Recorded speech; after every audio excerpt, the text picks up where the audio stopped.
Сайн байцгаана сонсогчдоо Про подкастын 106 дахь дугаар эхэлж байна.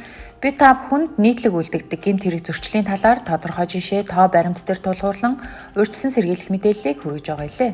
Өнөөдөр бид эд хөрөнгө устгах гэмт хэргийн талаар Дорнод аймгийн прокурорын газрын хяналтын прокурор Инх Баяртай ярилцах болно. Ингээд нэгэн бодит тохиолдлыг сонсоод холбоотой хууль эрх зүйн зохицуулалтын талаар мэдээлэл хүргье. За өгшөө хийн л гэсэн бол би хийдэг ирхэн шүү. Хадлангаа уусаа авсан юм чинь энэ үл алцахгүй. Найзынхаа малыг сайхан тарган давтаа онд оруулнаа. За найз нь чамд бас баярлж байгаа. Ах トゥ угоос тутахгүй л найз. Ажил тусч байгаад найз нь цалингийн хангалттай хүн заяа. За зүгээр дээ өгшөө. Хин хиндэл тустай дэмтэй бай. Нэг нутгийн уус байна да. Цалин мөнгө яах вэ? Зөвгүй дээ өгшөө юу яриад байгаа цалин өглөө яат юм бэ? Би ямар чамаас цалин мөнгө өрдөө юу? Чиний мөнгөтэй төрхтэйсэн тэндэл юм байгаас. Дандаа л мөнгө төрөж ярьж байдیں۔ За өгшөө тайвширч. Хотод очиод ийм болчихд юм уу хаашаа юм? Би мөнгө төрөх хэрэгтэй бол чамд хэлнэ штэ. Дандаа л ингэж байдаг юм. Хүн сэтгэлээсээ ярьж байхад юу сүртэй юм тий чи одоо. Ойлголоо ууж ийцэн шингээ. Жаахан ламсаа биз. Би яачхад байгаа юм?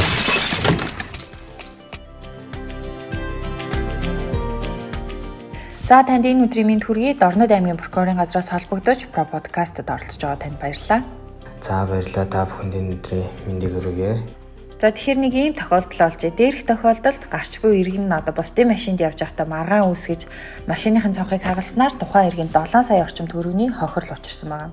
Тэгэхээр энэ тохиолдолд энэ иргэний үйлдэл нь одоо гэмт хэрэг тооцогддог юм болон ямар хариуцлага тооцох вэ?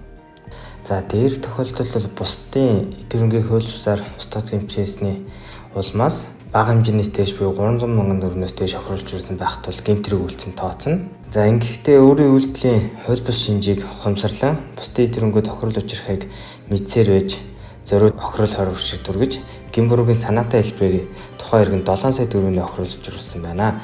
За тиймээс эрүүгийн хуулийн тусгай ангийн 17 8 дугаар зүйлийн нэгдэх хэсэг зааснаар 450 мянган төгрөгөөс 5 сая 400 мянган төгрөг хүртэл төгрөгөөр торгох. За эсвэл 240 цагаас 720 цаг хүртэл хугацаагаар нийт тустай ажил хийлгэх. За 1 сараас 1 жил хүртэл хугацаагаар зорчин эрхийг хязгаарлах хэллээ. Аль нэг төрлийг оногдуулж шийдвэрлэх нь зүйтэй юм аа. Тэгэхээр эрүүгийн хууль заасан хариуцлага хүлээлгэхээс гадна хохирогчд учирсан 7 сая орчим төгрөгийн хохирлыг хэрхэн яаж шийдвэрлэх юм болоо? За бусдад тухайн гэмтрийн улмаас гим хор учирсан тохиолдолд иргэний үеийн 497 дугаар зүйлийн 497-гийн нэг зааснаар бусдын эд хөрөнгөд хууль бусаар за санаатай гим хор учруулсан хүн гим хорыг хариуц арилгах үүрэгтэй. За мөн хууль зааснаар гим хор учруулсан хүн за тухайн гим хорыг арилгахдаа өмнө байсан байдалд нь гимтсэн эд хөрөнгийг засах, учирсан хохирлыг мөнгөөр нөхөн төлөх үүргийг үлээдэг. За хохирогчийг иргэний нэг хэмжлэгээр тогтоож харин буруутай этгээдээс хохирогчд учирсан 7 сая төгрөгийг гаргуулж шийдвэрлэнэ. Дээрх тохиолдол гарч байгаа иргэний үйлдэлээс харахад санамсаргүйгээр машиныхын шилийг зохиход хагарч байгаа дүр зураг уг нь харагдаж байгаа боловч эрүүгийн хууль заасны дагуу эд хөрөнгө устгах гэмт хэрэг тооцогддог юм байна. Тэгэхээр эд хөрөнгө устгах гэмт хэргийг болгоомжгүйгээр эд хөрөнгө устгах өргөдүүлэх гэмт хэрэгээс юугаар ялгаатай юм болоо? За дээрх төлөв жишээ нь иргэн А нь Б гэдэг хүнтэй машинд явж байхдаа үйл ялах зүрээр маргалдсны улмаас тухайн цонхны шилийг зохивол хагарна гэдгийг мэдсээр байж цохиж хагалсан шууд санаатай үйлдлийн улмаас хохирол хор уршигт үргэсэн байх тул санаатай гэмт хэрэг үйлдэлсэн тооцно. За харин болгоомжгүй үйлдлийн улмаас бусдын эд хөрөнгийг устгах гэмт хэрэг нь жишээ нь тухайн цонхыг хагалах санаа зорилгогүйгээр өөр үйл явдлын үр дүнд бусдад хохирол учруулсан тохиолдолд буюу за жишээ нь ачаа бараа зөөх, буулгахдаа за хажуу талын машины цонхыг өөрийн машины аалгаар цохих гэх мэт болгоомжгүй үйлдлийн үр дүнд бусдын өмчлөх ирэхэд халдсны улмаас хохирол хор уршиг учирсан тохиолдолд болгоомжгүй гэмт хэрэг үйлдэлсэн тооцдог байгаа. За мөн тус гэмтрийн хувьд гэх юм бол эрүүгийн хуулийн тусгай ангийн 17 8 дугаар зүйл зааснаар санаатай үйлдлийн улмаас эрүүгийн хууль заасан бага хэмжээний буюу 300 мянган төгрөгөөс дээш хохирол учирсан тохиол гэмтрийг үйлдэлсэн тооцогддог бол за эрүүгийн хуулийн тусгай ангийн 17-гийн 11 дугаар зүйлд заасан болгоомжгүйгээр эд хөрөнгө устгах гэмтэх өргөдүүлэх гэмтрийн хувьд за санансар болгоомжгүй үйлдлийн улмаас эрүүгийн хууль заасан их хэмжээний буюу 50 сая төгрөгөөс дээш хохирол учирсан тохиолдолд гэмт хэрэг тооцохоор үйлчилсэн буюу за энэ гэмт хэрэг нь хохирлын хэмжээний хувьд мөн ялгаатай байгаамаа. Тэгэхээр энэ төрлийн гэмт хэрэг Дорнод аймгийн хэмжээнд хэр их гардаг вэ?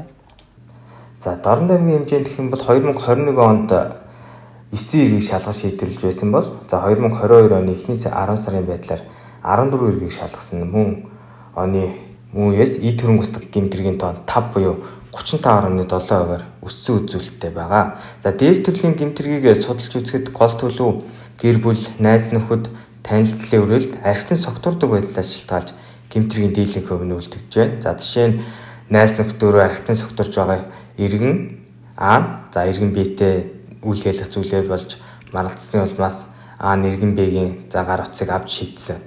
За тухайн иргэний гар утсыг идэрсний улмаас 300 сая төгрөгнөөс дээш хурал учруулсан тохиолдолд гэмтэрэгт тооцохоор хуульчилсан байдаг байгаа. Бусдын эд хөрөнгийг устгах гэмтэх гэмт хэрэг үлдэхдээс урьдчилан сэргийлэх үүднээс Дорнод аймгийн прокурорын газраас ямар ажлуудыг хийж байна вэ? За тус прокурорын газраас Дорнод аймгийн хэмжээнд эд хөрөнгө устгах гэмтэх гэмт хэргийн гарал шалтгаан нүслийг 2021 он 2022 оны эхний 10 сарын байдлаар судалж за Дорнод аймгийн хэрлэн суманд тухайн гэмтрэг хамгийн ихээр үлдэгдсэн гарсан байх тул за Дорнод аймгийн хэрлэн сум гэмтрийг зөрчсөн сэргийлэх ажлыг зохицуулах зөвлөлд прокурорын мэдээлэл бичиж өргүүлсэн байгаа. Бусдын эд хөрөнгийг устгах гэмтэх гэмт хэргийг шалгах илрүүлэхэд хуулийн байгууллагын үйл ажиллагаанаас гадна иргэдийн зүгээс юун дээр анхаарч урьдчилан сэргийлэх шаардлагатай байна вэ? Та бас энэ тал дээр мэдээлэл өгөхгүй юу? Тухайн гэмтрэг гол төлөв гэр бүл, найз нөхөд, танил талын өрөөлд архитын согтуурсан үедээ үлдэж байх тул согтуур сундааны зүйлээс айлуулах, татгалзах, за бусдын эд хөрөнгийг буюу гар утас, эд зүйлийг санаатаагаар шидэх, тээврийн хэрэгслийн гадна талыг эд зүйлээр зурах, автомашины дугуйг санаатаагаар хаглах, за айлын цонхыг жолоож хаглах, санаатаагаар айлын гэрт гал тавих зэрэг дээрх үйлдвэрлэлд нь гэмтэр тооцогддог болохыг анхаарах шаардлагатай. За мөн уг гэмтрийн объект нь бусдын өмчлөх эрх буюу эд хөрөнгө байдаг. За тухайн гэмтрийг олон хүний амнаас эрүүл мэнд эд хөрөнгөд тохирол учруулж болох аргаар үйлдсэн бол за хууль зааснаар хөндрүүлэн зөвлөлчлөгээр хуульчсан байдаг. За мөн их хэмжээний буюу 50 сая төгрөгнөөс дээш хохирол учруулсан тохиолдолд эрэг үеийн 17.8 дугаар зүйлийн 3 дахь хэсэг зааснаар хөндрүүлэн зөвлөжилж за ял шийтгэлийн хувьд 10 саяас 40 сая хүртэлх төгрөгөөр торгов. За эсвэл 2 жилээс 8 жил хүртэлх хугацаагаар 20 хял оногдуулахаар хуульчилсан байдаг. За мөн дээрх гэмтэх толбогдохоос урьдчилан сэргийлэх өөрийгөө болон эргэн тойрныхоо хүмүүс найз нөхдөд анхааруулах нь чухал гэж үзэж байна. Про подкастад оролцож эд хөрөнгийг устгах гэмтэх гэмт хэргийн талаар мэдээлэл өгсөн танд баярлалаа. Танд ажлын амжилт хүсье. За баярлалаа. Та бүхэнд бас ажлын амжилт хүсье. Сонсогчдоо Про подкастын 106 дахь дугаар та бүхэнд хүрлээ. Та бүхэн подкасттай холбоотой санал хүсэлтээ Улсын ерөнхий прокурорын газрын олон нийтийн харилцаа албанд ирүүлээрэй. Баярлалаа.